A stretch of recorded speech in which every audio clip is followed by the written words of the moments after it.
مراد کیا آپ بشر نہیں تھے، اولاد آدم نہیں تھے، یا کیا مراد؟ اگر تو وہ کہیں کہ آپ انسان نہیں، بنی آدم سے نہیں، تو یہ تو قرآن کے خلاف۔ خود مولانا رضا خان رحمۃ اللہ نے لکھا کہ جو بشریت کا انکار کرے کہ پیغمبر بشر نہیں، وہ پکا کافر ہے، وہ تو قرآن مجید کا ہی منکر ہے۔ اور اگر مراد یہ ہے کہ بشر ہوتے ہوئے آپ صاف تھے، پاک تھے، مطہر اور طیب تھے، آپ میں کوئی عیب نہیں تھا، خامی نہیں تھی، ہر نجاست اور پلیدگی سے آپ پاکیزہ تھے اور پوری دنیا کے لیے ہدایت کا منار تھے، روشنی، تو بالکل اہم دین۔ آپ دیکھیں گے جو کنز الایمان آیا اس پر حاشیہ جو ہے خزائن رفعت، جہاں جہاں نور آیا وہاں انہوں نے یہی تشریح کی کہ آپ کے ذریعے کفر کے، شرک کے، نفاق اور بے دینی کے اندھیرے دور ہوئے، ہدایت کی روشنی پھیلی۔ اب اس کا انکار کون کر سکتا؟ آپ دیکھتے ہیں نا قرآن مجید نے نور سے بھی آگے بڑھ کر کہا سورہ احزاب میں سراجم منیرا، کہ آپ سورج ہیں بہت زیادہ روشن۔ یہ انارا جو نیرو جو نا، یہ لازم بھی آتا ہے مبالغے کے لیے، نور کہنے کی منیرا بہت زیادہ روشن ہے اور روشن کرنے والا بھی۔ تو پیغمبر خدا میں اگر روشنی نہیں ہوگی تو یخرج من الظلمات الی النور، اندھیروں سے نکال کر جو روشنی کی طرف لاتا ہے وہ کہاں سے ہوگا؟ بات جب تک مجمل ہے نا، گول موڑ، وہ اس وقت جھگڑا ہی رہتا، اگر کھولی جائے تو پتہ چلتا ہے بات ایک ہی ہے۔ باقی جاہل اور بیوقوف جو کہتے ہیں کہ آپ حضور اللہ کا نور ہیں، ٹکڑا ہے، اللہ کا نور بھی اس معنی میں اگر کہیں کہ سب کچھ اللہ کا ہی ہے نا، اس لیے سورج اگر ہے وہ بھی اللہ کا نور ہے، جہاں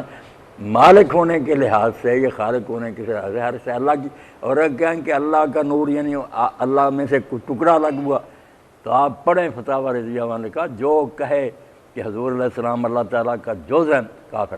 وَجَعَلُوا لَهُ مِنْ عِبَادِهِ جُزْءًا، ہوتا ہے قرآن کہتا ہے کہ جو بندوں کو اللہ کا جز میں کافر ہے، علم کی بات کرتی تھی۔ تو نور سے مراد باقی اس آیت میں نا یا قرآن میں، اور سیدھی بات یہ جیسے وہ تفسیر نمونہ والوں نے لکھی، بڑی اچھی بات رشیہ عالم 10-15 جنہوں نے مل کر وہ تحقیق کر کے تفسیر لکھی، وہ کہتے ہیں قرآن میں جہاں جہاں نور استعمال ہوا نا وہ صرف قرآن کے لیے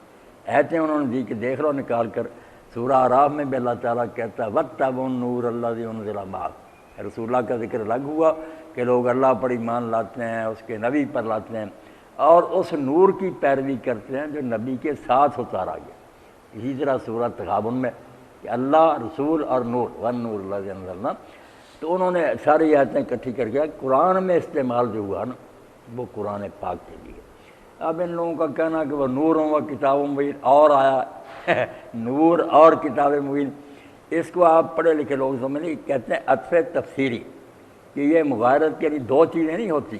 ایک امن و آسائش۔ اس طرح قرآن پاک کہتا ہے تلک آیات الکتاب و قرآن مبین، اور وہاں بھی یہ آیتیں ہیں کتاب کی اور قرآن مبین کی، حالانکہ کتاب اور قرآن مبین ایک ہی۔ سورہ لقمان میں اور اسی طرح سورہ حجر وہاں بھی یہ باتیں کی۔ تو قرآن پاک میں تو نور قرآن کے لیے استعمال ہو، باقی رسول اللہ اس نور کو لائے، آپ خود بھی نور ہیں، بالکل ٹھیک۔ اور کوئی سوال ہے تو کریں، پوچھ لیں جو کوئی پوچھ لیں۔ بعض کہتے ہیں مولانا صاحب صرف میم کا فرق ہے، وہ کافر بے دین، ان کو کوئی مسلمان نہیں کہتا۔ فتاویٰ میں لکھتے ہیں امام رحمۃ اللہ کہ بعض لوگوں نے احتیاط لکھی، کتاب کا حوالہ دیا نا کہ حضور جبریل یہاں آئے تب بھی پگڑی باندھ رہے ہیں، عرش پر جائے وہاں بھی حضور ہی اور پگڑی باندھ رہے ہیں، حیران کہ کیا بات ہے یار، زمین پر جاتا ہوں وہاں بھی وہی ہے۔ تو اس کو انہوں نے لکھا کہ یہ جس کافر نے بکا نا بالکل لعنت ہے اس پر، آپ ساری شان کے باوجود اللہ کے بندے ہیں، بشر ہیں۔ جاہلوں نے سلیم بیٹا گمراہی پھیلا رکھی، نہ کوئی پڑھتے ہیں نہ پوچھتے ہیں، نیم کا پردہ وغیرہ کوئی نہیں، انسان ہے، اللہ کی مخلوق ہے۔ ہاں مگر یہ بات کہتے ہیں شاید یہ برا مناسب، جہاں لکھا ہے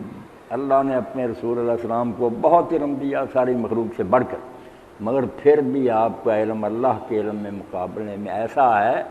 ذرا اندازہ کریں کہ ایک طرف 10 کروڑ سمندر بھرے ہوئے ہیں پانی کے، ایک